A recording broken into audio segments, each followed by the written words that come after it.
Winning Blueprint presents.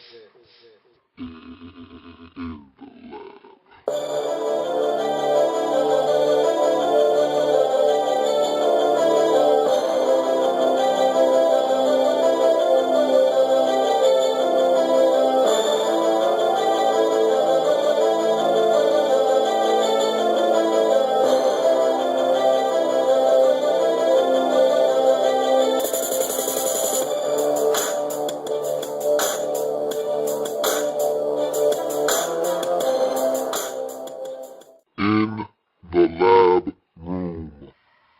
Denver Broncos. Tell me what you were doing. Broncos have a 35-28 lead late in the fourth quarter, 42 seconds to be exact. Clock is winding, so the Ravens have no timeouts remaining as the clock is dwindling down. It's 3rd and 3. Ravens are at their own 30-yard line. 70 yards of green, or in this case, brown grass in front of them, stopping them from tying this game up and going to overtime. What were you doing? Because I was sitting right on my couch saying, man, it was a good season. Great career, Ray. But this is it. You're done. You're finished. And then it happened. Yes, it. I don't know what to call it, but it happened. Tony Carter happened. Raheem Moore happened. Jacoby Jones happened. And the Denver Broncos season happened. And with that, I'm your host, Lou. Thank you for joining me. This is the Lab Report for the Denver Broncos. And what a stinging way to end your season. My gosh. Last season, you were given the exhilarating finish in Wild Card Weekend as Tim Tebow threw a dart to Demaryius Thomas, who took off 80 yards for a touchdown to win the game in overtime against the Pittsburgh Steelers, a game that no one thought you could win.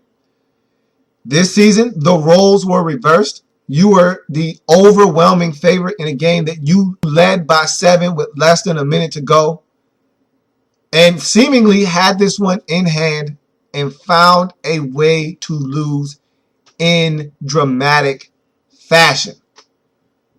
So how do we get to that point? How do we get to the Broncos? 42 seconds left, up 7, 3rd and 3, Ravens at their own 30, no timeouts remaining. Touchdown, 70-yard touchdown pass into overtime. Ravens find a way to win. How do we get to that point where the Broncos season ends in their first game in the postseason in divisional round weekend? How do we get to that point? Let's talk about it. The Broncos came into this season with high hopes, huge expectations. Peyton Manning is back. And again, that was the unknown. That was the variable in this equation that no one knew the answer to. Everyone was trying to solve for X, or in this case, for Peyton. Will Peyton Manning equal out to X amount of victories? Will Peyton Manning be able to finish the season? Will Peyton Manning be the same Peyton Manning that was in Indianapolis before the neck injury? Or will Peyton Manning be affected so bad by this neck injury that he won't be the same Peyton Manning that we've come accustomed to? He was the variable. He was the one thing that you could not account for coming into the season for the Denver Broncos. Well, we got the same exact Peyton Manning that you got in Indianapolis. And to a fault, almost. I'll talk about that a little bit later. But nonetheless, you got the Peyton Manning that threatened to be the MVP of the league. But it didn't start that way in the 2012 season. The Broncos started this season off pretty rocky. And look, this was to be expected. No one expected Peyton Manning, or at least I can't speak for anyone else. Myself, I did not think that Peyton Manning was going to just come in and pick up right where he left off as if he was never injured. I said it's going to take some time for him to reacclimate himself to the NFL game, the speed of the game, having live bullets flying past your head. And he needed to adjust to this Denver Broncos team, this offense. He had new receivers, new surrounding cast around him. Look, he brought some of the same pieces with him. He had some old running mates. He brought Brandon Stokely along, Jacob Tamme, guys that he was familiar with. But at the end of the day, the main two targets he was going to be throwing the football to was going to be Eric Decker and Demaryius Thomas. He needed to familiarize himself with those guys, their tendencies, their habits. They need to be on the same page, sort of like how he had it with Marvin Harrison and Reggie Wayne. And so, it was going to take some time. He was going to need an opportunity, and he was going to need some rope to kind of get this thing going in the right direction, kind of get his feet under him. And then once he did, you knew this thing was going to start going in the right direction for the Broncos. You didn't know how fast the Broncos were going to be able to drive this vehicle, but you knew once Peyton Manning was able to get all the correct parts in place, get the key, put it in the ignition, turn the car on, and put it in gear, they were going to start driving. You didn't know after that 2-3 start, however, and they looked a little shaky. They had some games where you could tell they weren't in sync. That Monday night game early in the season against Atlanta on the road on Monday Night Football comes to mind. Peyton Manning was throwing the football all over the place. Guys were supposed to cut in. They kept straight. Guys were supposed to keep straight. They cut in. Peyton Manning had 3 interceptions before you could even sip your cold beverage. And so, yeah, they had some miscommunications early on. But after Peyton Manning got that key, all the parts were in the car. They were ready to go. He got the key, stuck it in the ignition, turned it, got the car in gear. Man, this car took off. And when I mean it took off, they were doing about 90 down the highway, down that stretch. And they couldn't be stopped. After the 2-3 start, this Denver Broncos team ran off an incredible 11 straight games to finish out the regular season. I mean, they were piping hot when the regular season ended. No one wanted a part of the Denver Broncos. And to me, this is always the challenge when you're that good and you play that well, and then you have to take a week off. And the Broncos had to take that bye week off, watch everyone else play, and then they came back for the divisional round of the postseason to take on the Baltimore Ravens, a team that they beat during that 11-game winning streak, and they beat them pretty thoroughly in Baltimore. So you're thinking, hey, this game is one that the Denver Broncos should be able to win and win it handily. They went to Baltimore already and took care of business. This time they're at home. They should be able to take care of this with no problem. This should be a victory that comes with ease. Well, the Baltimore Ravens had something else in store for the Denver Broncos. The football gods had something else in mind. And this looked like a game that could have gotten out of hand from the Ravens. It really did.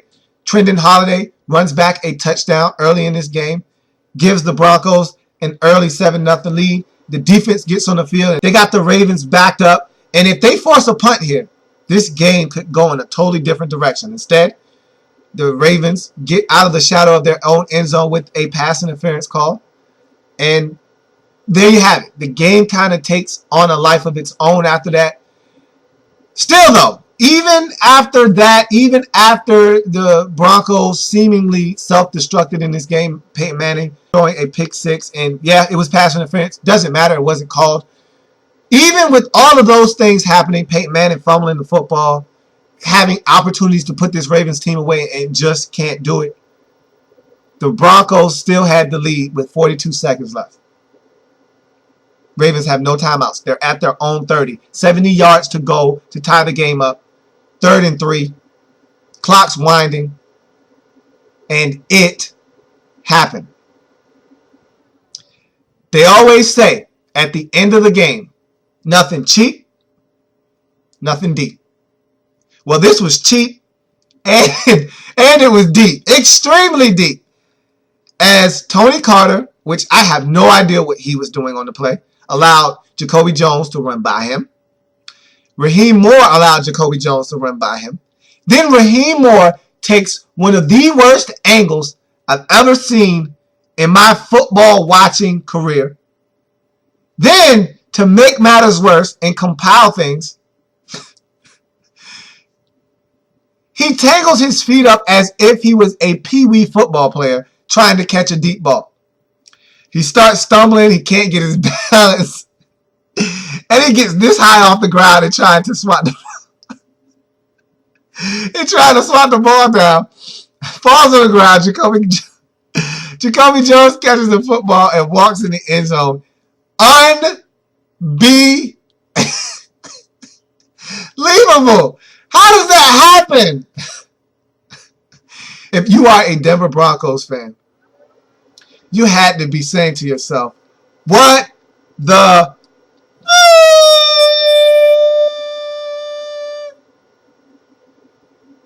How could you let that happen? What are you doing? How does your second-ranked overall defense in the National Football League in the regular season allow that to happen? Look, in their defense, it happened. You need to move on. That didn't win the game. It just tied it. The Broncos had a chance in regulation to do something. We saw teams do something with less time. In the Falcons game, we saw the Falcons go down the field in basically the same amount of time that the Broncos had, and they just chose not to. Fine, okay. You still had overtime, and you had ample opportunities in overtime.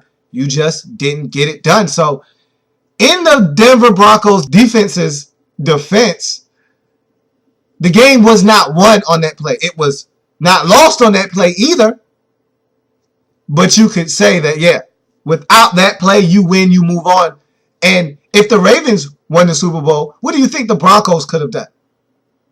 I'm not saying, I'm just saying. But no need to dwell over what happened. It happened. It's over. If you're a Broncos fan, you're probably just now nursing those wounds. You're probably just finally getting over it. The stitches are healing from that deep wound that game, that particular play left. Now you got to move on. You got to realize that it's done, and what's done is done. That's a tough pill to swallow. Yeah, I get it. But now, what do you need to do in 2013 to get back to that point and have the outcome be different and get yourself in a position to hoist the Lombardi Trophy? And that's what the Denver Broncos need to be doing right around this time. Figuring out what mistakes they made in 2012, correcting them. What deficiencies do they have on both sides of the football? Correcting those, getting back to where they were in 2012, and then making the correct plays to make sure that they move on and not the team that they're playing against. So, looking at this Denver Broncos team, I thought that in 2012, they did a magnificent job of weathering the storm. They started this season off 2-3, and things could have went downhill. This could have been an up and down, tumultuous season, but they stayed the course. They were able to rally, and they ran off 11 straight wins. So, looking at this Denver Broncos team, you have to start with the offense and Peyton Manning and what they were able to accomplish on that side of the football. I mean, without this offense, this team is mediocre. Now, let me tell you why I say that. This team was predicated on building a lead. Look, the Denver Broncos were the second-ranked defense in the National Football League. They led the league in sacks with 52. And a large part of the reason why they were able to do both of those things, lead the league in sacks and be ranked second in the National Football League in defense, is because they were always playing from in front. They always had a lead, and the other team had to abandon the run, essentially, just to play catch-up. It's the same story it's always been with Peyton Manning-led teams. They get the lead, they pour it on, and then you're forced to abandon whatever game plan you came into the game with, because now maybe you wanted to run it 42 times in the game. Well, you're down 21-3, and we're in the third quarter. You can't do that now. Now you're running out of time. Time is your enemy. You need to throw the football. You need to score points, and you need to score them quickly. Running the football won't do. Now Von Miller, Elvis Dumervil, and company get to pin their ears back and come after you. Everything the Broncos did in 2012 was predicated on this offense being effective. And when Peyton Manning is your quarterback, you're going to get very efficient quarterback play. Not a lot of turnovers. A lot of touchdowns are going to be scored. High efficiency from this offense in Denver. This Denver Broncos offense was ranked 4th in the National Football League.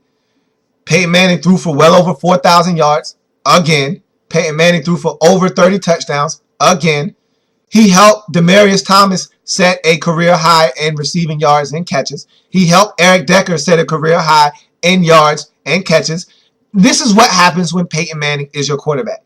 Guys elevate their level of play.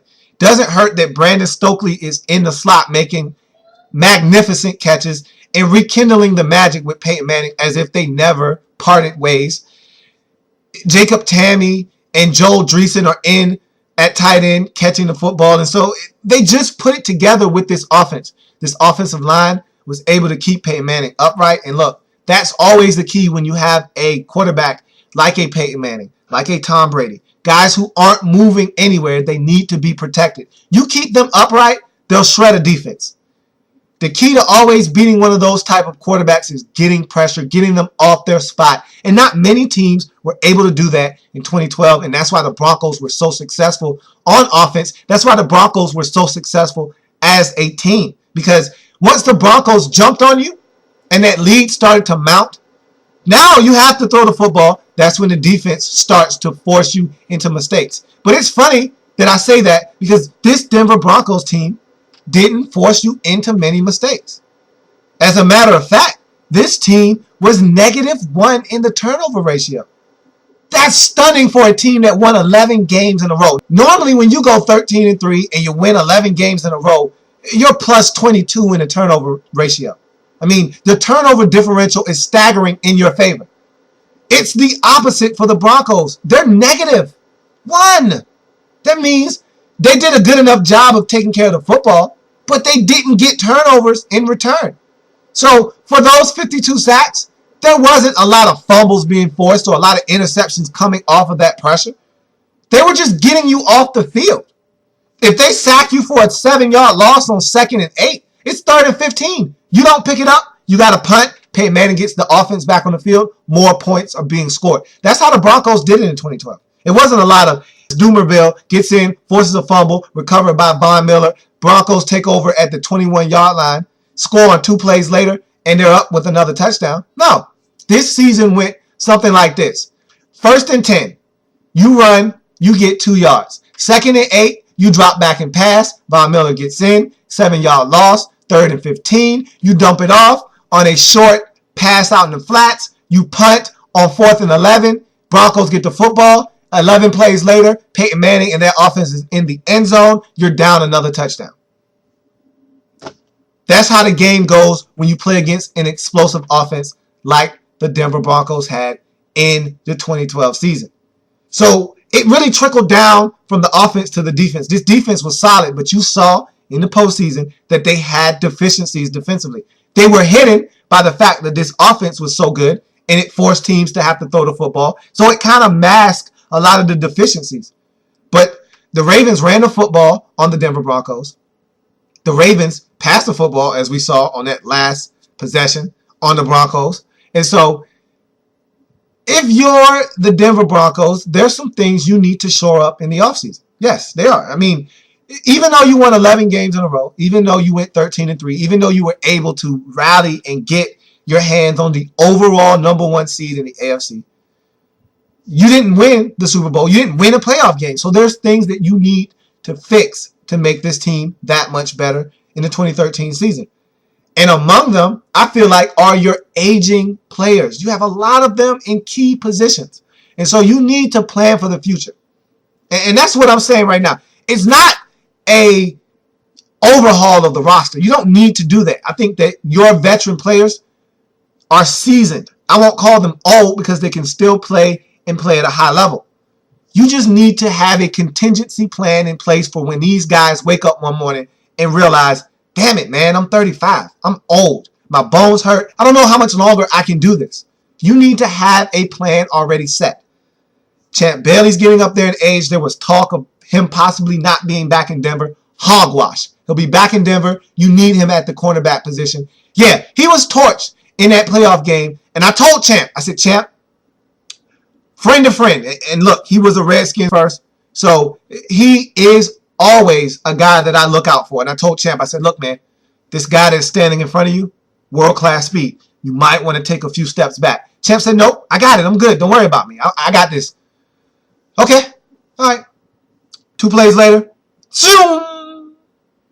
Torrey Smith's in the end zone. They put the camera on Champ. Somebody went over and said, hey, you good? He said, yeah, I'm good, man. He had a cup of Gatorade in his hand. Oh, I'm good. It won't happen again. Okay.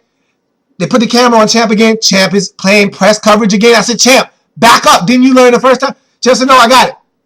Next time, shoom. This time, though, he got lucky. Joe Flacco missed him. Right before the half, playing press coverage again. Zoom. But this time, Champ said, hey, I'm with you, young fella. And he said, okay, that's fine. He stops, goes up, makes a catch, walks in the end zone. And I told Champ, back up, man. Back up. Champ said, look, man, fool me once, shame on you. Fool me twice, shame on me. Fool me 3 times, won't happen. I'm too much of a seasoned veteran to let that happen again. Champ, next time I saw him in the second half, that man was 10 yards off the ball. Tell you what, can't teach an old dog new tricks.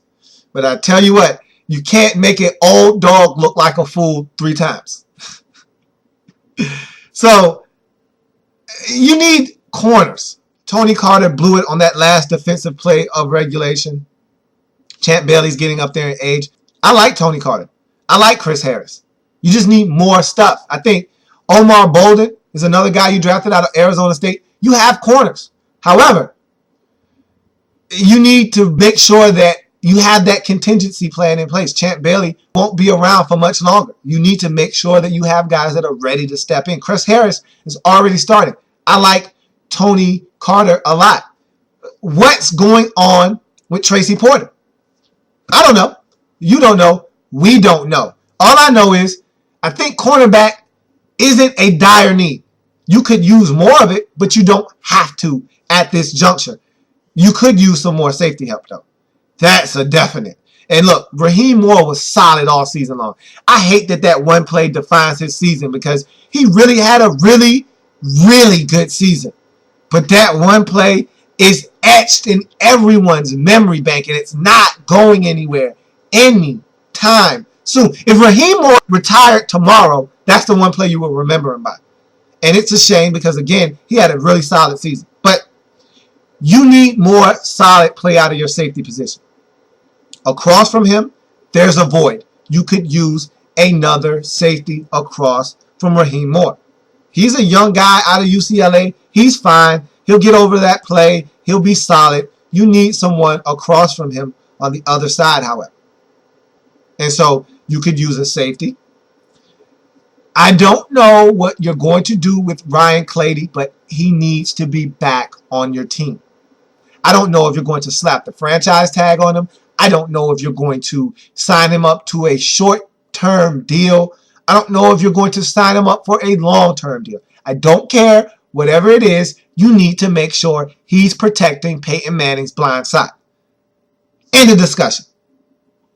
Also, you need more help at wide receiver. Now look, hear me out. Yes, you had 2 receivers over 1,000 yards. Yes, you had 2 of the most dominant receivers in terms of a tandem in the National Football League in 2012. However, after those 2, and you sprinkle in a little bit of Brandon Stokely, what do you have? And let's be honest here, what do you have? Okay? If you're going to try to sell me on some Matthew Willis, what you talking about, Willis?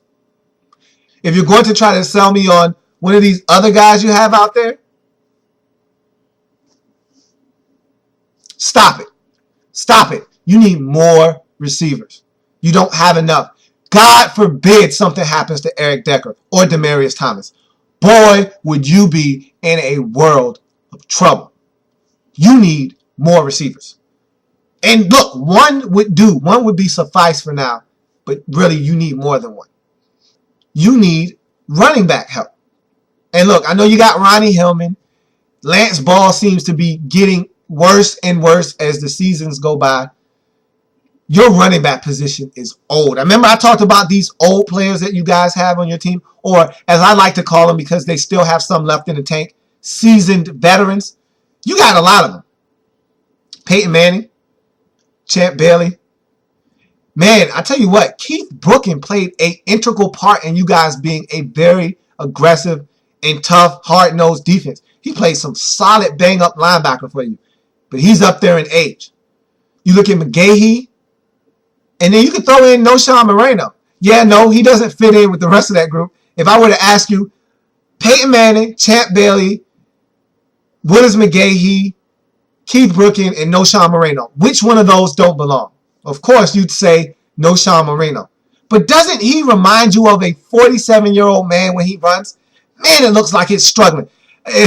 One of the funniest things I heard when I watched Hard Knocks over the summer was one of the coaches described one of the receivers as running like he had ankle weights on. Doesn't it look like no Sean Moreno is running with the refrigerator and ankle weights on?